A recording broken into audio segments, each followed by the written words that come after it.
Hey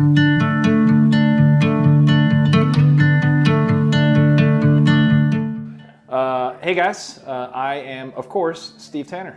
And I am, of course, Chaney. That's right, that's right. I've heard a lot of great things about Steve Tanner. Yeah. Not so much about the other guy that you mentioned. All right, so let's fire off here. Cody, what do you got for us? Yeah, so what is the best bad guy you know in a movie or television that you've seen or read or even? Okay. Bad guy. You mean best as in like he was a really good at being a bad guy, or somebody I kind of liked, but he was a bad guy. Oh, that you kind of rooted for? Yeah. Oh man. When I think of bad guy, one of the best, and he's not with us anymore, which is a bummer, but Heath Ledger's Joker was phenomenal.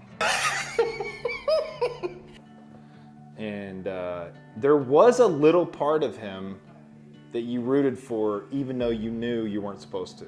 Yeah. And that's when an actor is really nailing a bad guy part, I think. Yeah, I think of Darth Vader as a classic bad guy, and he was a guy that you absolutely did not root for until you heard the connection. I am your father. No, I am your father. And so you're wondering, is that ever going to flip?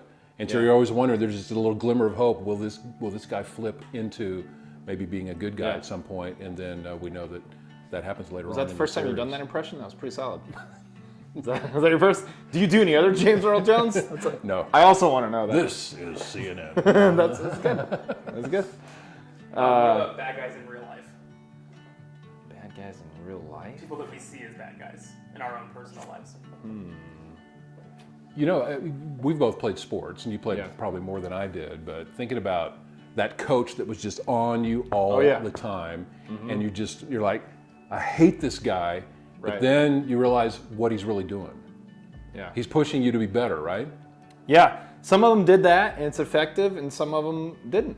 I mean, I had a football coach that every practice he would turn his hat around and say, "This is how I want this play to go." and we would be like lining up against him, full pads, helmet, and he's like bleeding from his forehead, and he's like, "See, that's how it goes." And we're all just like, "You didn't show us anything," but that's incredible. And then it's game time, and it's 5 minutes into the game. Coach, can you come out and show us that again? Yeah, the same guy. I was quarterback in high school, and I come into halftime one time, and I go, "Man, I'm just getting killed out there. I'm getting sacked every play. We're out of the playoffs. Can I just play a different position?" And he goes, "Yeah, man. You've been really taking it today." So we start, get the kickoff. I think I'm off of offense. Like, I think he's going to put me at corner or something. He puts me at running back and hands it to me every play for the first 3 series. And so you think you want a different position. I get destroyed. First of all, running back's pretty hard. So, yeah, I got a flip for you. What about this? What about being the bad guy? I mean, coaching Little League, I remember one kid that we had on our team in Little League. Oh, yeah. This kid had all the skills. He should have been a great player. And and he's 12. Right. and I was trying to be, a professional coach with this guy, wanting him to really be good. Yeah. I actually, and I'm not proud of this, but in the middle of the game, he's, just kind of sauntering out into the field. He's not hustling at all. And I was like, "Get in here." And I pulled him off the field and put him on the bench. I was the bad guy. Wow. And so in that moment, I realized what a dumb idea that was. Yeah. And so sometimes maybe these bad guys that we think are bad guys in our lives, they're bad guys because they make a mistake. They're like us, and they're not always making great decisions either. And sometimes we got to give them grace, maybe. Yeah, I wanted to. We have a surprise for you. That kid is here today. Fresh out of his 5-year stint in state prison, right? Joey, if you can come out, say what you want to say to Steve. Oh, he worked it all out in therapy. It was good. Well, you alluded to something, Steve, earlier with the motivations of the bad coach or the tough coach, and so I guess talk a little bit about the motivations behind that. And you kind of just started talking about it, but we may see them as bad guys, but there's something that we don't know. Yeah, with a coach, for example, to continue that story, You get a coach who really is doing it for the right reasons. Right. Because he sees something or she sees something in you that thinks they can get more from you. Yeah. And it may be there's a skill you need to learn, or there's a discipline you need to learn. And sometimes trying harder isn't enough. It's trying better. It's learning something. Right. And so the best coaches I've had, the best teachers I've had, I can remember Mr. Richardson, my algebra teacher in 10th grade. He would come into the classroom. He was the hardest teacher I had that year, but he was my favorite teacher. Yeah. Because he challenged us. Right. And while we didn't like having more homework than anybody else did or any other classes, I saw what he was doing, even at that age, because he did it in a way that was respectful to us. He wasn't a jerk about it, and he drew us in and really kind of earned our respect. That's good, man. I had a baseball coach that I think really changed my life, probably one of the biggest reasons that I turned to Jesus even. Because he was a guy that challenged me as a baseball player and made me way better. I was very average, and then I was all-state because of this guy, just because he gave me different techniques, and he cared about me, and that's the main thing. When you feel that from someone, you're willing to work for them. But one thing, I walked to his office and I said, I see a lot of guys that are like 30 or 40, and they've been with women, and they've been drinking, and all of a sudden now they're Christians. And I'm just going to do that. I'm just going to do that. I'm going to do that life. And he goes, you could do that. You could totally do that. Or you could speak into all your friends' lives right now, and all of you guys can impact the kingdom. And I was like, whoa, that's huge. And he made me feel that I could be a part of helping and speaking into like all my friends' lives. And so that was like a huge game changer. But he was always pushing and always challenging, but in a way that you knew he wanted the best for you. And that's the difference between the football coach and the baseball coach. He drew you in. Oh yeah. He didn't just dictate. Right. And I think that's, cared about me. And he knew that you had a level of influence with your friends that he didn't have. Right. And so that you could draw them in. Right. And be able to speak into their lives in a way that he never could. Right. And so he's challenging you to do that because he saw that in you. That's pretty cool. Yeah, and he took it even further. He was like, you're dating a head cheerleader. What if she started talking to the cheerleaders about Jesus? You're best friends with the basketball player. What if he started talking to... So he made it real personal to me. And that's what I did in high school. Like I really tried to do that. And a lot of us found the Lord together. It was really cool. What happens in life when we've experienced some really hard situations and we feel like in our personal life that God is the bad guy?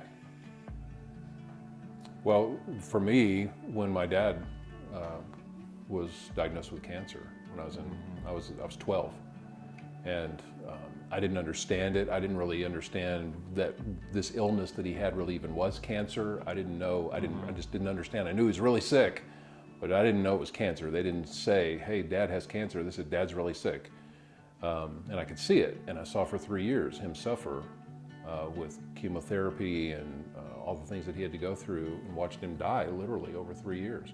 And he died 2 days before my 16th birthday. And so in those times, I was like, God, what are you doing? I mean, why does he have to suffer like this? What is going on? And then I saw, it was so cool, I began to see a group of kids, a group of teenagers from a church that I wasn't a part of, but I knew some of the kids in school. They invited me in, they started to make me a part of their lives at Northway Baptist Church in Dallas. And I really saw the love of Jesus through them, just like you're talking about, what your coach challenged you to do. Yeah. To speak influence into their lives. They did that with me, and ultimately I came to Christ through my involvement with that youth ministry at Northway. And it was my dad's illness that kind of drove me into that and drove us together for them to have influence in my life. But I wasn't happy with God during those times. Right. Yeah, and it wasn't till about 5 years ago that I really understood this concept, because I know a lot of people get hung up on, why would a God like that do that? Why would our God let people suffer like that? And really, Cody, you're talking about it this weekend, but the fall is why. And we live in a fallen world, and we really do. And someone told me 5 years ago that God also doesn't like what's happening. And that changed my whole perspective. So it's not, he doesn't want it either. It's just we live in this world where it's controlled by sin. And we have to rely on God so much. And if it wasn't, then we wouldn't even need him, is probably what we would feel like. And so I think God is like, man, just rely on me in the fire. I'm going to meet you in the fire. I'm not always going to pull you out. I'm going to meet you in the fire. But it breaks his heart when it breaks our heart. And that's something that when I started to learn that, I started to go, oh, okay, this makes sense. And Afghanistan makes sense. And all the things that you just kind of go like, how would that be possible? You know? So that was a big deal for me.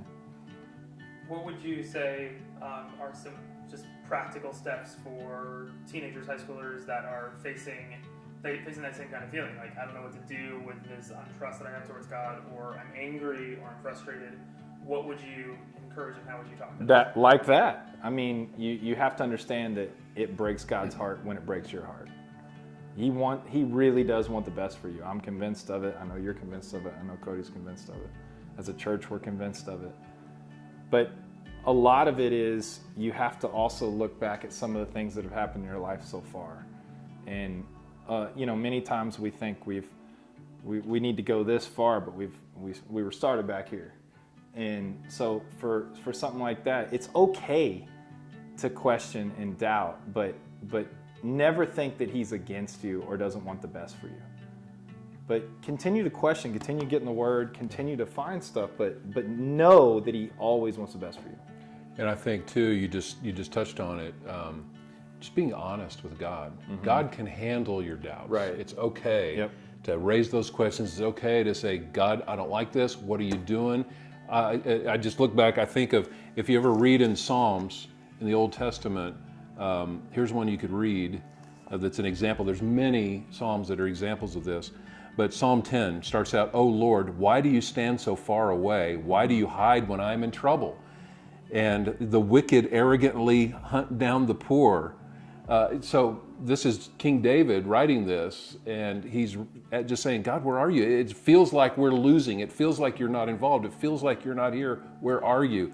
But then he comes around in this very same psalm where he says, the Lord is king forever and ever. The godless nations will vanish from the land. Lord, you know the hopes of the helpless. Surely you will hear their cries and comfort them. So God is there all the time, and David came to understand that. And like Chad said, God doesn't like this either, these things that are happening. It might feel like he's far away, but he's really not far away. And he's as close as your heart when you're a follower of Jesus. And just being honest with him, don't be afraid to tell him anything, because he's right there ready to listen. And then the other thing is, don't be afraid to tell your friends and the people around you, because the chances that they're going through the same thing are really, really good. And some of the best things, counselors get paid a lot of money just to listen to you. And that's really what it is. We just have to feel validated. We have to feel normal. And so if you keep it in, you feel isolated. If you tell everyone around you, you go, man, you have the same thing that I went through, and it'll change your life. And when you go through that, you see how God works in your life through it, that's going to give you an opportunity to help someone else through it. Right. You don't have to be all the way to the end of the line to turn back and help someone else, just a little bit ahead of them, and you're going through it and you're experiencing it and you're seeing it and you're gaining some understanding and some wisdom through all of that, and that gives you an opportunity to help someone else face some of those same things. Yeah, it's good. That's great. Cool. That works? Yeah. Community. And you were rolling? Yeah, I was rolling. Yeah.